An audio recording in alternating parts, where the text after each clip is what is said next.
Good morning बच्चों। बेटा अपन पढ़ रहे हैं अपना इतिहास का पाठ 3 ग्रामीण क्षेत्र पर शासन चलाना। इसमें हमने देखा कि कंपनी जो है बंगाल, बिहार और उड़ीसा की जो है दीवान बन गई है और वहाँ पर जो है उस क्षेत्र के ग्रामीण क्षेत्रों, क्योंकि किसान वगैरह जो थे वो ग्रामीण क्षेत्रों में रहते थे और कर वसूल उनसे किया जाता था, तो उन पर कैसे शासन चलाई, इसको हमने देखा कि कंपनी जो है अपनी आमदनी बढ़ाने के लिए किसानों पर दबाव डालने लगी, कर बढ़ा दिए और अपनी इच्छा अनुसार खेती करवाने लगी। 1770 में बंगाल में अकाल पड़ गया और उसमें जो है लाखों लोगों की मौत हो गई। लेकिन कंपनी किसानों से कर लेती थी, लेकिन अकाल के समय किसानों पर किसी प्रकार का कोई ध्यान नहीं दिया, तो इससे किसान नाराज हो गए। अब देखो, खेती में सुधार की ज़रूरत। अब खेती में और सुधार की ज़रूरत थी कंपनी को लाभ कमाने के लिए, कि किसानों से किस तरह की खेती करवाई जाए। ये चित्र है आपके चार्ल्स कॉर्नवालिस है। ये जिस समय स्थायी बंदोबस्त लागू किया उस समय कॉर्नवालिस भारत का गवर्नर जनरल था। ये भारत का गवर्नर जनरल है और इसने स्थायी बंदोबस्त लागू किया। ये स्थायी बंदोबस्त जो है इम्पोर्टेंट है। इसमें इसने क्या किया कि किसानों पर कर स्थायी कर दिए, कि किसान को इतना कर तो देना ही होगा। अब स्थायी कर दिए, अब चाहे उनके इतनी उपज हो या मत हो, लेकिन उनको जितना कर निश्चित कर दिया गया उतना कर चुकाना ही पड़ता था। इससे किसानों की हालत और ज़्यादा खराब हो गई। तो यहाँ छोटा प्रश्न भी बन सकता है, कर प्रणाली में स्थायी बंदोबस्त प्रणाली जो है किसने लागू की, नई व्यवस्था किसने लागू की? चार्ल्स कॉर्नवालिस ने। स्थायी बंदोबस्त आगे भी आ जाएगा। देखो, अब सुधार, खेती में सुधार की जरूरत के लिए कंपनी ने क्या किया। अगर अर्थव्यवस्था संकट में थी तो क्या कंपनी अपने राजस्व आय के बारे में आश्वस्त रह सकती थी? कंपनी के ज़्यादातर अफसरों को ये लगने लगा था कि ज़मीन में निवेश करना और खेती में सुधार लाना जरूरी है। जब 1770 के अकाल में किसान कर नहीं चुका पाए, तो ऐसे में कंपनी की अर्थव्यवस्था संकट में आ गई। तो संकट में अर्थव्यवस्था आने पर कंपनी ने सोचा कि अब जो है इनकी खेती जो करने का तरीका है भारतीय किसानों का, उसको जो है बदलना पड़ेगा और ज़मीन में निवेश ज़्यादा करना पड़ेगा। इसमें सुधार लाने की ज़रूरत है। ये काम किस तरह किया जा सकता था? अब लोग वो सोचने लगे अंग्रेज़ की ये काम किस तरह किया जा सके, कि भारत में कैसी फसलें बोए, क्या करे जिससे जो है भारतीय किसानों की खेती में सुधार हो और कहाँ पर कैसा निवेश करना चाहिए। निवेश यानी खर्चा। ये काम किस तरह किया जा सकता था, इस सवाल पर 2 दशकों तक बहस चली। 2 दशक यानी 20 साल तक। आखिरकार कंपनी ने 1793 में स्थायी बंदोबस्त लागू कर दिया। अंडरलाइन कर लो, स्थायी बंदोबस्त कब लागू किया? 1793 में। और किसने किया? ये चार्ल्स कॉर्नवालिस ने। ये गवर्नर जनरल था इस समय। इस बंदोबस्त की शर्तों के हिसाब से राजाओं और तालुकादारों को जमींदारों के रूप में मान्यता दी गई। उन्हें किसानों से लगान वसूलने और कंपनी को राजस्व चुकाने का जिम्मा सौंपा गया। किसको?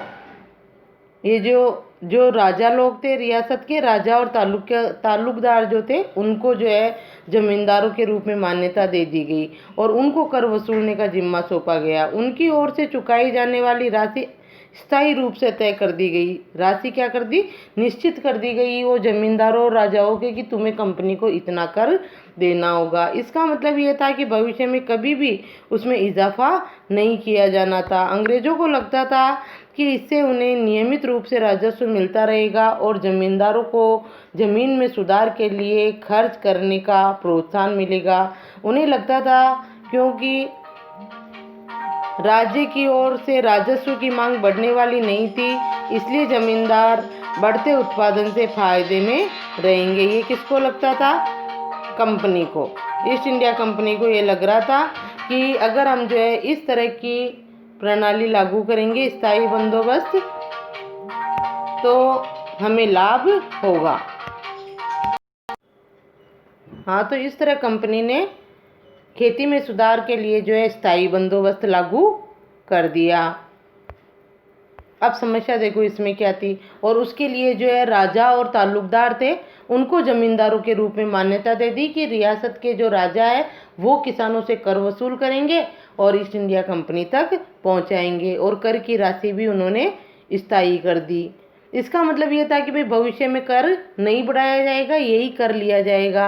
इससे उनका भी ये था सोचा कंपनी ने कि इससे हमें लाभ होगा कि कम से कम इतना कर तो हमारे पास आएगा, जिससे हम भी जो है अपनी अर्थव्यवस्था को सुचारू रूप से चला सकेंगे कि कितना कर हमें कहाँ से प्राप्त हो रहा है हमें पता रहेगा।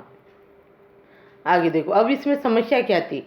मगर स्थायी बंदोबस्त ने भी समस्या पैदा कर दी। कंपनी के अफसरों ने पाया कि अभी भी जमींदार जमीन में सुधार के लिए खर्चा नहीं कर रहे हैं। उन्होंने स्थायी कर दिए कर तो कि जमींदार जमीन में सुधार करेंगे, लेकिन सुधार नहीं कर रहे हैं। असल में कंपनी ने जो राजस्व तय किया था वो इतना ज़्यादा था कि उसको चुकाने में जमींदारों को भारी परेशानी हो रही थी। समस्या क्या हो रही थी, उन्होंने तो ये सोचकर स्थायी किया था कि हमें कर दे देंगे जमींदार वगैरह किसानों से लेके, और जो इनके पास बचेगा उससे ये ज़मीन में निवेश करेंगे और खेती में सुधार करेंगे। लेकिन उनके द्वारा जो कर लगाया गया वो इतना भारी था, ज़्यादा कर था कि किसानों के पास कुछ बचता ही नहीं था। तो इस पे आप अंडरलाइन कर लो। स्थायी बंदोबस्त में समस्या क्या थी कि कंपनी ने जो राजस्व तय किया वह इतना ज़्यादा था कि उसको चुकाने में जमींदारों को भारी परेशानी हो रही थी। जो जमींदार राजस्व चुकाने में विफल हो जाता था उसकी जमींदारी छीन ली जाती थी। कंपनी जो राजस्व नहीं चुकाता स्थायी जो फिक्स कर रखा है वो, तो उसकी जमींदारी छीन लेती थी। बहुत सारी जमींदारियों को कंपनी बाकायदा नीलाम कर चुकी थी।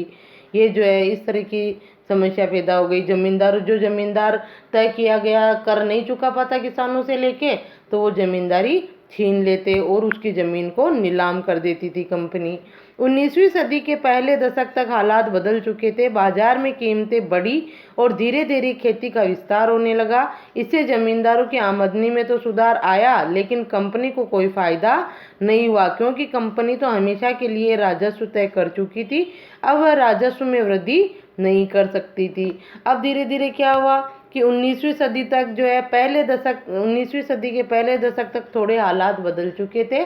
किसानों ने जो है थोड़ा सुधार किया और उपज जो है अच्छी लेने लगे। इससे जो है बाजार में कीमतें बढ़ी उनके उत्पादन की, और धीरे धीरे खेती का भी विस्तार हुआ। तो इससे जमींदारों की आमदनी में तो सुधार हुआ, उनके तो ज़्यादा आमदनी हुई, लेकिन कंपनी ने तो कर फिक्स कर रखा था तो उसको उतना ही कर लेना था, तो कंपनी को इससे कोई लाभ नहीं हुआ।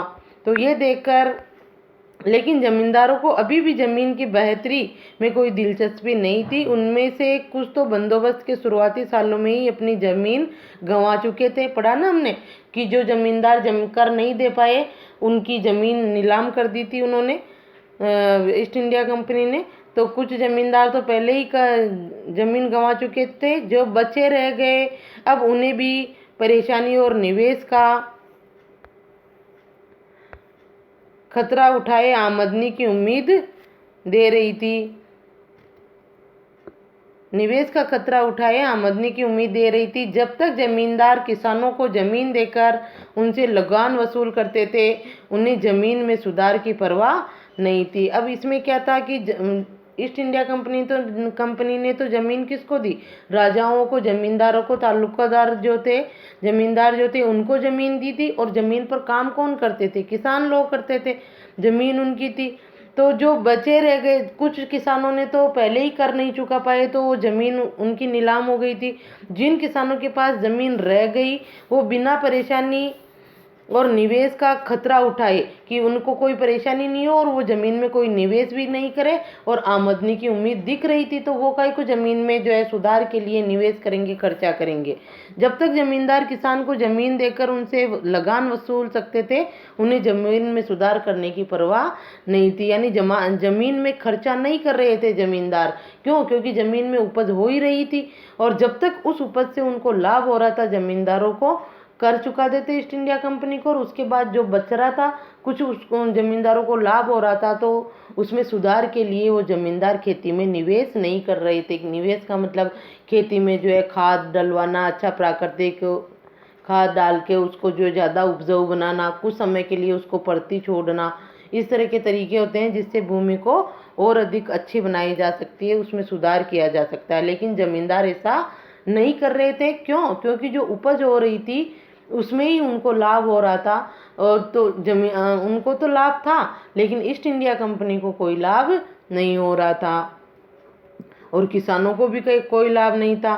दूसरी तरफ गांव में किसानों को ये व्यवस्था बहुत दमनकारी दिखाई दी। किसानों को जो लगान चुकाना था वो बहुत ज़्यादा था और ज़मीन पर उसका अधिकार सुरक्षित नहीं था। लगान चुकाने के लिए अक्सर महाजन से कर्जा लेना पड़ता था।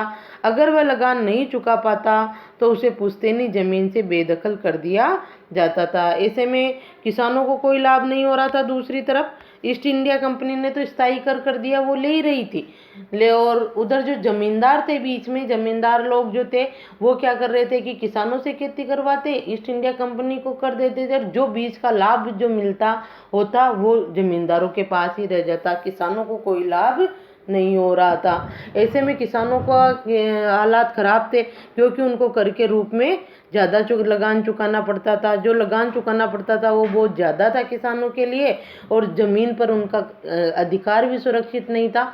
जब चाहे ज़मीन हड़प ली जाती थी उनसे। तो ऐसे में लगान चुकाने के लिए बेचारे किसानों को अक्सर जो है महाजनों से कर्ज लेके, उधार लेके जो है ज़मींदारों को कर्ज वो लगान चुकाना पड़ता था, और अगर वो लगान नहीं चुका पाते तो उनकी पुश्तैनी ज़मीन से भी उनको बेदखल कर दिया जाता था। इस तरह की समस्या किसमें हो गई थी? स्थायी बंदोबस्त में। ये स्थायी बंदोबस्त में जो कर फिक्स कर दिया वो लेना ही था। इसमें देखो थोड़ा, यहाँ पे देखो, बंगाल के रैयतों पर कोलब्रुक का कथन। ये कोलब्रुक जो है स्रोत 1 है, ये आपका स्रोत 1 में क्या है देखो। बंगाल के बहुत सारे गांवों में कई ताकतवर रैयत खुद खेती नहीं करते थे। वे औरों को पट्टे पर जमीन देते थे और उनसे भारी लगान वसूल करते थे। रैयत यानी भी वही जमींदार ही होता है, बंगाल में उनको रैयत कहते हैं, ताकतवर रैयत। खुद खेती नहीं करके औरों को जमीन पट्टे पर दे देते थे और उनसे भारी लगान वसूल करते थे। 860 में H.T. कोलब्रुक ने इन काश्तकारों की स्थिति इन शब्दों में बयान की। काश्तकार कौन? जो रैयतों की जमीन पर काम करते थे पट्टे पर लेकर। उनकी स्थिति क्या थी देखो। बटाई की भारी शर्तों और मवेशियों, बीज, आजीविका के कर्जों के बदले बेगारी से दबे ये काश्तकार खुद को कर्ज से कभी बाहर नहीं निकाल सकते थे। जब उन्हें जीने को भी पूरा नहीं मिलता था तो उसे ऐसे भयानक हालात में वे दिल लगाकर काम कैसे कर सकते थे? न ही उन्हें अपनी हालत सुधारने की कोई उम्मीद दिखाई दे रही थी। ये जो रैयत थे बंगाल में, या वही जमींदार जो क्या करते थे कि जमीन जो है वे किसानों को पट्टे पर दे देते थे और भारी लगान वसूल करते थे उन किसानों से। इतना लगान लेते थे कि किसान बेचारा 6 महीने खेती करता, उस भूमि के टुकड़े पर काम करता, और जो उत्पादन होता वो सारा का सारा लगान के रूप में दे दिया जाता था। या फिर वो जो अपने मवेशियों के लिए इनसे कर्ज लेता था, जो है इनसे महाजनों से, इनसे कुछ तो लगान के रूप में चला जाता और कुछ कर्ज चुकाने में चला जाता किसान का, उनके लिए खाने के लिए भी नहीं बचता था। तो ऐसी हालत थी किसानों की। तो ऐसी हालत में जब कभी लाभ ही नहीं हो रहा उनको खेती करने में, तो वो दिल लगाकर, मन लगाकर खेती में काम भी नहीं करते थे। तो स्थिति किसानों की खराब हो रही थी। ठीक है, तो ये तो थी आपके स्थायी बंदोबस्त प्रणाली कि स्थायी बंदोबस्त प्रणाली में क्या था और उसमें क्या क्या समस्याएं आई थी। महल देखो, ब्रिटिश राजस्व दस्तावेजों में महल एक राजस्व इकाई थी। ये एक गांव या गांवों का एक समूह होती थी। ये नए शब्दों में लिख लेना आप, जो शब्दावली की तरह लिखते हो नए शब्द, उसमें लिख लेना आप नए शब्द, हेडिंग डाल के। अब देखो एक नई व्यवस्था। अब क्या था? स्थायी बंदोबस्त प्रणाली जो चार्ल्स कॉर्नवालिस ने लगाई थी, उसमें समस्याएं हो गई। तो अब एक नई व्यवस्था और क्या आई देखो। 19वीं सदी की शुरुआत में ही कंपनी के बहुत सारे अधिकारियों को इस बात का यकीन हो चुका था कि राजस्व बंदोबस्त में दोबारा बदलाव लाना जरूरी है। जब कंपनी को शासन और व्यापार के अपने खर्चे चलाने के लिए पैसे की जरूरत हो तो वह स्थायी रूप से राजस्व तय करके काम कैसे चला सकती है। अब एक स्थायी बंदोबस्त में कई समस्याएं आई, तो जो है अब कंपनी को ऐसे लगने लगा कि जब कंपनी को शासन और व्यापार में अपने खर्चों को चलाने के लिए पैसों की जरूरत है, कंपनी को व्यापार बढ़ाना है, तो व्यापार बढ़ाने के साथ साथ खर्चे भी ज़्यादा होंगे, पैसे भी ज़्यादा चाहिए। तो इससे स्थायी रूप से राजस्व लेकर हम ये काम कैसे कर सकते हैं। स्थायी राजस्व में तो वही आएगा, प्रतिवर्ष जितना आ रहा उतना निश्चित कर दिया उतना, तो इससे जो है हम व्यापार को नहीं बढ़ा सकते। ये किसका मानना था? कंपनी का, ईस्ट इंडिया कंपनी का। तो अब देखो क्या करती है। बंगाल प्रेसिडेंसी, कितनी प्रेसिडेंसियां थी? 3 थी ना। ये बंगाल वाली कोलकाता में, कोलकाता, मुंबई और मद्रास, ये 3 प्रेसिडेंसियां थी। पिछले पार्ट में पढ़ा था अपन ने। तो बंगाल प्रेसिडेंसी कोलकाता की। बंगाल प्रेसिडेंसी के उत्तर पश्चिमी प्रांतों, इस इलाके का ज़्यादातर हिस्सा अब उत्तर प्रदेश में है अभी वर्तमान में, के लिए उत्तर पश्चिम प्रांतों के लिए होल्ट मैकेंजी नामक अंग्रेज ने एक नई व्यवस्था लागू की। अंडरलाइन कर लो, होल्ट मैकेंजी नामक अंग्रेज ने नई व्यवस्था तैयार की, जिसे 1822 में लागू किया। मैकेंजी को विश्वास था कि उत्तर भारतीय समाज में गांव एक महत्वपूर्ण सामाजिक संस्था है और उसको बचाए रखना चाहिए। उसके आदेश पर कलेक्टरों ने गांव-गांव का दौरा किया, जमीन की जांच की, खेतों को मापा और विभिन्न समूहों के रीति रिवाजों को दर्ज किया।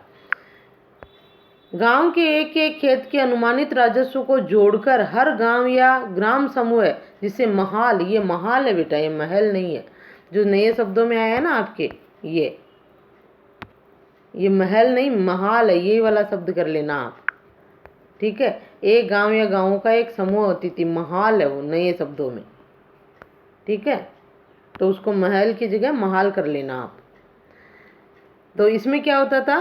खेतों को मापा और विभिन्न समूहों के रीति रिवाजों को दर्ज किया। गांव के एक एक खेत के अनुमानित राजस्व को जोड़कर हर गांव या ग्राम समूह, जिसको क्या कहा जाता था? महाल, से वसूल होने वाले राजस्व का हिसाब लगाया जाता था। इस राजस्व को स्थायी रूप से तय नहीं किया गया, बल्कि उसमें समय समय पर संशोधन की गुंजाइश रखी गई। राजस्व इकट्ठा करने और उसे कंपनी को अदा करने का जिम्मा जमींदार की बजाय गांव के मुखिया को सौंप दिया गया।